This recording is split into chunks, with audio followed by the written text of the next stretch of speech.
Hi friends, இன்றைக்கி நம்ம வீடியோவில் பார்க்க போகிறது பீர்க்கங்காய் தொக்கு எப்படி செய்யலாங்கிறத நம்ம பார்க்க போகிறோம். வாங்க வீடியோக்குள்ளாடி போகலாம். இப்போ பீர்க்கங்காய் தொக்கு செய்கிறதுக்கு நான் இப்போ 1/2 கிலோ பீர்க்கங்காய் எடுத்துருக்கிறேன். இந்த பீர்க்கங்காயை நல்லா தோல் சீவி நம்ம எடுத்துக்கணும். தோல் சீவி நல்லா வாஷ் பண்ணி எடுத்துக்கணும். எப்போவுமே பீர்க்கங்காய் தொக்கு செய்கிறதுக்கு கொஞ்சம் பிஞ்சு பார்த்து நம்ம வாங்கிக்கணும். கொஞ்சம் முத்திடுச்சு அப்படின்னா அது தொக்கு நல்லா வதங்கி வராது. பீர்க்கங்காயை நல்லா தோல் சீவிட்டு நம்ம வாஷ் பண்ணி எடுத்துக்கலாம். இதுக்கு தேவையானது 2 பெரிய வெங்காயம் எடுத்துருக்கிறேன். இந்த 2 பெரிய வெங்காயத்தையும் நம்ம சின்ன சின்னதாக நம்ம கட் பண்ணி எடுத்துக்கலாம்.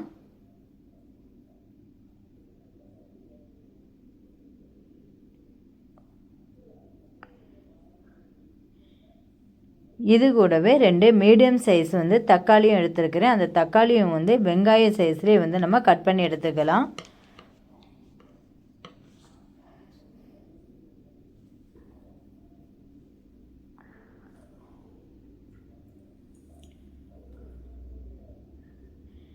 பீர்க்கங்காயை வாஷ் பண்ணி எடுத்ததுக்கப்புறம் வெங்காயம் என்ன சைஸில் நம்ம கட் பண்ணியிருக்கோமோ அதே சைஸ்லேயே இந்த பீர்க்கங்காயும் கட் பண்ணி எடுத்துக்கலாம்.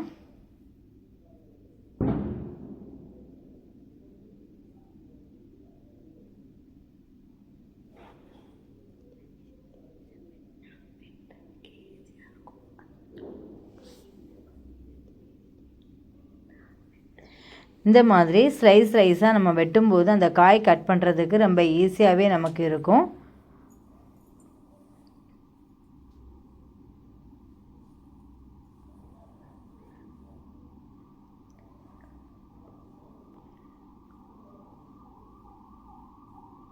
இனி ஒரு கடாய் எடுத்து கடாயில் 3 ஸ்பூன் நல்லெண்ணெய் எடுத்துட்டு அதில் வெங்காயம், தக்காளி, பீர்க்கங்காய் இந்த 3 போட்டு நல்லா நம்ம வதக்கிக்கலாம். வதக்கி எடுத்ததுக்கப்புறம் இது கொஞ்சம் இஞ்சி பூண்டு சேர்த்துக்கலாம்.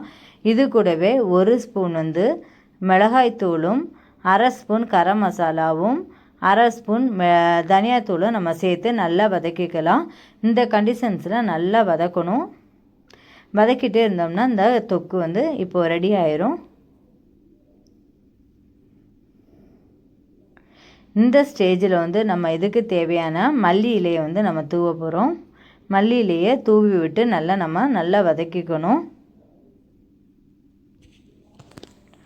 ஓகே, தொக்கு ரெடி ஆயிடுச்சு.